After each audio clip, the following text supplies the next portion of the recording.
আন্তরিক কৃতজ্ঞতা। ঠান্ডা বেড়েছে, দিনের বেলা ঠান্ডা কিছুটা কম ছিল, এখন বেড়েছে এবং এই ঠান্ডায় শরীরে অন্তত 72 ঘন্টা পর্যন্ত ময়েশ্চার ধরে রাখার জন্য ইউজ করুন লিলি হুইপ শিয়া বডি ওয়াশ। যেই ডিসকাশনটা করতে চাই সেখানে কয়েকটা পার্ট রয়েছে। আজকে সকাল সকাল আপনারা দেখেছেন যে তথ্য সম্প্রচার মন্ত্রণালয় স্ট্রেট কাট বলে দিয়েছে, টাইম আউট করে দিয়েছে ইনফ্যাক্ট, কারণ যেহেতু এখনো ওই টাইমিংটা আসেনি কবে আইপিএল সম্প্রচারিত হবে, তার আগেই আইপিএল কে আউট করে দিয়েছে। বাংলাদেশের কোনো গণমাধ্যমে আইপিএল সংক্রান্ত অনুষ্ঠান কোনো কিছুই প্রচার করা হবে না।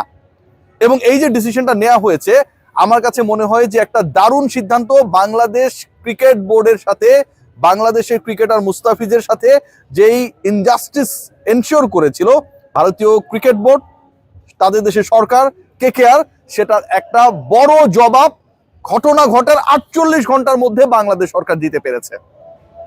সেকেন্ড ইম্পর্টেন্ট পয়েন্ট সেটা হচ্ছে বাংলাদেশ বিশ্বকাপে অ্যাটেন্ড করবে কি করবে না, অনেকগুলো বিকল্প নিয়ে আলোচনা করা হচ্ছে। নাম্বার ওয়ান পয়েন্ট সেটা হচ্ছে এই সিদ্ধান্ত কখন আসবে, এর উত্তরটা হচ্ছে আশা করা যাচ্ছে যে আগামী 24 থেকে 36 ঘন্টার মধ্যে আমরা জানতে পারবো বাংলাদেশের আপকামিং টি20 ওয়ার্ল্ড কাপের ফিউচারের ব্যাপারে আইসিসি কি সিদ্ধান্ত নিয়েছে। পয়েন্ট নাম্বার 2, বাংলাদেশ কি আসলেই এই টুর্নামেন্ট থেকে রুলড আউট হয়ে যেতে পারে? তাদের এগেনস্টে যে দলগুলো খেলা রয়েছে সেই দলগুলো কি ফুল পয়েন্ট পেয়ে যাবে এবং বাংলাদেশ কোনো পয়েন্ট পাবে না, এরকম কোনো হিসাব নিকাশ চলছে? ভারতীয় ক্রিকেট বোর্ড বাংলাদেশকে কনভিন্স করে যেভাবেই হোক বাংলাদেশ যেন গিয়ে খেলে এরকম কোন স্টান্সে যাবে, নাকি সত্যি সত্যি বিকল্প ভেন্যুতে বাংলাদেশের বিশ্বকাপ ম্যাচেসগুলো অনুষ্ঠিত হবে? আমি পয়েন্ট নাম্বার 3 নিয়ে একটু বলতে চাই যে ইন্ডিয়ান ক্রিকেট বোর্ড বিসিবি কে কনভিন্স করলো, বিসিবি চলে গেল। এই যে বাংলাদেশ ক্রিকেট বোর্ডের 5-8টা টেন্ডেন্সি বা নীতি নিয়ে মোটামুটি আমরা একটু আলোচনা করছি যে এরকমটা ঘটলেও ঘটতে পারে। এটা যদি ঘটে আর বাংলাদেশ ক্রিকেট বোর্ড যদি সেটা মেনে নেয়, এটা তো চাটাচাটি বলতে পারি আমরা, তাই না? বাংলাদেশ ক্রিকেট বোর্ড এটা করবে না। বাংলাদেশ ক্রিকেট বোর্ড এই চাটাচাটির কর্মকাণ্ডে যাবে না এই কারণে যে আমিনুল ইসলাম বুলবুল এবং তার সভাসদের যে তিনি ছাড়া 24 জন পরিচালক রয়েছেন, বাংলাদেশ ক্রিকেট বোর্ডের ইনিশিয়াল যে স্ট্যান্সটা ছিল মুস্তাফিজকে বহিষ্কার করা, বাদ দিয়ে দেওয়ার পরে সেই স্ট্যান্স থেকে হুট করে তারা করা অবস্থানে চলে গেছেন only because of the sports adviser Mister Asif Nazrul. Bangladesh সরকারের কড়া অবস্থানের কারণে আমরা যারা বিসিবি কে বাহবা দিচ্ছি, এই বাংলাদেশ ক্রিকেট বোর্ড ওই বাহবাটা পাইতেছে। শুরুর দিকে ক্রিকেট বোর্ডের সিচুয়েশনটা এমন ছিল, ওই সংবাদ সম্মেলনে আমিও ছিলাম, সিলেটের মাটিতেই যেই প্রোগ্রামটা হচ্ছিল আঞ্চলিক ক্রিকেট কাঠামো, আমিনুল ইসলাম বুলবুল এর বাইরে কোনো প্রশ্ন নেবেন না, অথচ সকাল বেলায় বাংলাদেশে রিক্টার স্কেলে 8 মাত্রার একটা ভূমিকম্প হয়ে গেছে, মুস্তাফিজকে বাদ দিয়ে দেওয়া হয়েছে। জোর করেই অনেকটা প্রশ্ন করা হচ্ছিল, তারপরে তিনি উত্তরগুলো দিয়েছেন। সেই ক্রিকেট বোর্ড যে ক্রিকেট বোর্ড বাঁকা ছিল সেই ক্রিকেট বোর্ড এরকম সোজা হয়ে গেল কেন হলো? আসিফ নজরুল, রিজওয়ানা হাসান, মোস্তফা সরোয়ার ফারুকী, এই যে 3 জন উপদেষ্টার কথা বললাম, তাদের অবস্থানটা খুবই স্পেসিফিক ছিল।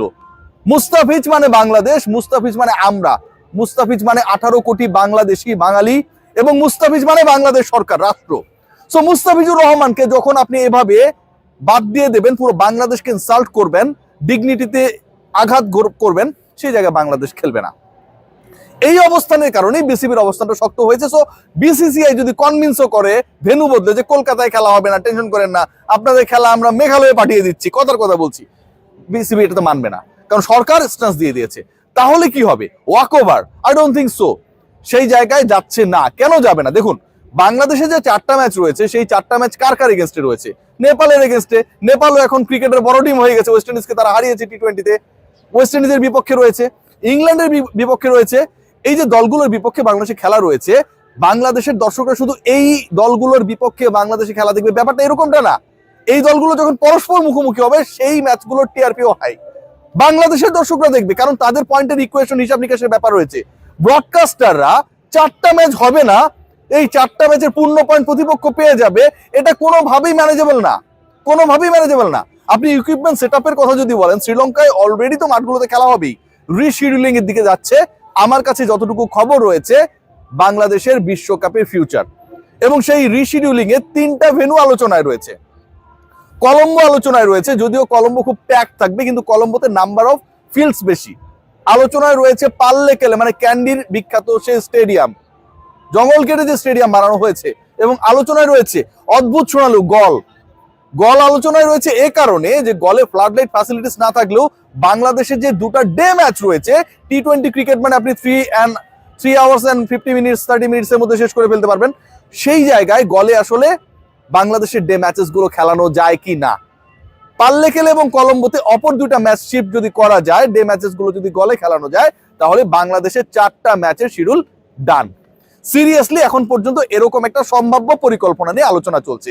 তার মানে কি দাঁড়াচ্ছে, শ্রীলঙ্কাতে বাংলাদেশের বিশ্বকাপ ম্যাচ সব ঠিক থাকলে হবে এবং শ্রীলঙ্কার 3টা ভেন্যু আলোচনায় রয়েছে, গল, পাল্লেকেলে এবং কলম্বো। গলে যদি ডে ম্যাচ দেওয়া যায়, অপর 2 ভেন্যুতে অপর 2টা ম্যাচ দিয়ে বাংলাদেশের ইনিশিয়াল শিডিউলটাকে ফুলফিল করার একটা পরিকল্পনা রয়েছে। এখন এটা কবে নাগাদ হবে সেই হওয়া নিয়ে একটা বড় প্রশ্ন। আপনারা সবাই জানেন যে আসলে শনিবার রবিবারে কিছু হিসাব নিকাশ ছিল, আইসিসির সদর দপ্তর খোলা বন্ধ এরকম হিসাব নিকাশ ছিল, এবং এই হিসাব নিকাশ গুলোর কারণেই আসলে ডিলেটা হচ্ছিল। আগামী 24 থেকে 36 ঘন্টার মধ্যে আমরা জানতে পারবো বাংলাদেশের ম্যাচেস গুলো শ্রীলঙ্কার কোন ভেন্যুতে কবে অনুষ্ঠিত হচ্ছে। এই কবে যে বললাম, কবের হিসাবেও কিন্তু আসলে মোটামুটি একটা রিশিডিউলিং হবে, মানে আইসিসির আপকামিং টুর্নামেন্টের পুরো শিডিউলটাই, ফিক্সচারটাই পরিবর্তিত হবে ডিউ টু বাংলাদেশের deny to play in India soil. কারণ বাংলাদেশের প্রথম 2 ম্যাচ রয়েছে একই ভেন্যুতে। এখন আপনি যদি শ্রীলঙ্কায় খেলা দেন, প্রথম 2 ম্যাচ যদি সেম ভেন্যুতে না হয়, চাইলেই সেম ভেন্যুতে খেলানো যাবে না, কারণ অন্য দলগুলোরও শ্রীলঙ্কায় খেলা রয়েছে। সেক্ষেত্রে তো আপনি মাঝখানে একদিন গ্যাপ দিয়ে আরেক ভেন্যুতে নিয়ে গেলে দলকে খেলাতে পারবেন না। সো পুরো বিশ্বকাপের সূচি পরিবর্তিত হচ্ছে, বাংলাদেশে খেলা শ্রীলঙ্কাতে হবে। সম্ভাব্য আলোচনায় রয়েছে গল, কলম্বো এবং ক্যান্ডি, এই 3টা শহরের 3টা ভেন্যু। শেষ পর্যন্ত কি হয় দেখার। তবে ভারতীয় সাংবাদিক সমাজ, তাদের এক্স ক্রিকেটাররা, তারা যে বক্তব্যগুলো দিয়েছে আমার কাছে মনে হয় সেগুলো যথেষ্ট গুরুত্ব বহন করে আইসিসির বাংলাদেশের ফেভারে ডিসিশন নেওয়ার ক্ষেত্রেও।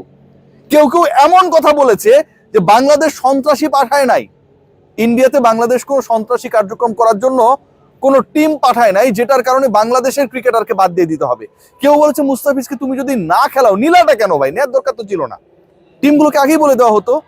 বিসিবি কে রিকোয়েস্ট করে এনওসি চেয়ে শেষ পর্যন্ত সেই ক্রিকেটার পিক হবার পরে আপনি তাকে বহিষ্কার করলেন।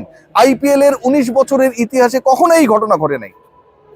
কেউ কেউ বলছেন আলটিমেটলি যে ঘটনাটা ঘটে গেছে, এটা ওভারকাম করার জন্য বাংলাদেশের ম্যাচেসগুলো শিফট করাটা আইসিসি, বিসিসিআই সবার জন্য কিছুটা হলেও ইমেজ সংকটে যে সিচুয়েশনটা ক্রিয়েট হয়েছে সেটাকে কিছুটা হলেও একটা প্রলেপ দেবে। বাংলাদেশের দল নিয়ে অনেক আলোচনা রয়েছে, অনেক আলোচনা হবে।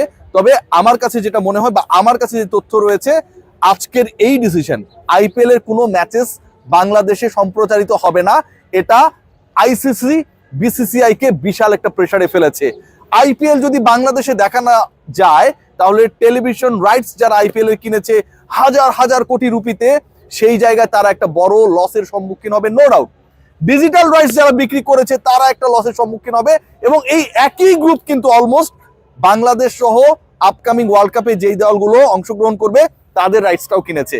এখন বাংলাদেশের 4টা ম্যাচ যদি তারা দেখাইতে না পারে, বা বাংলাদেশ যদি না খেলে বা ওয়াক ওভার হয়ে যায়, অন্য দলকে আপনি নিয়ে আসলেন, সেই দলের ম্যাচটা এত পপুলার হবে না যতটুকু 18 কোটি মানুষ বাংলাদেশে ম্যাচ দেখবে। সেক্ষেত্রেও তারা একটা বড় লসে পড়বে। Ultimately BCCI under pressure and they are very much eager to take a alternate option. শ্রীলঙ্কাতে ম্যাচ হচ্ছে, বাংলাদেশ যাচ্ছে, 3 ভেন্যুর কোনটায় কবে কোন ম্যাচ হবে সেটার কারণে আইসিসি ওয়ার্ল্ড কাপের শিডিউল যেটা প্রকাশিত হয়েছিল সেটাও পরিবর্তিত হচ্ছে। এটা ব্যাপারে কোনো ধরনের সংশয় এই মুহূর্তে নেই। সবাই ভালো থাকবেন, টেক গ্রেট কেয়ার।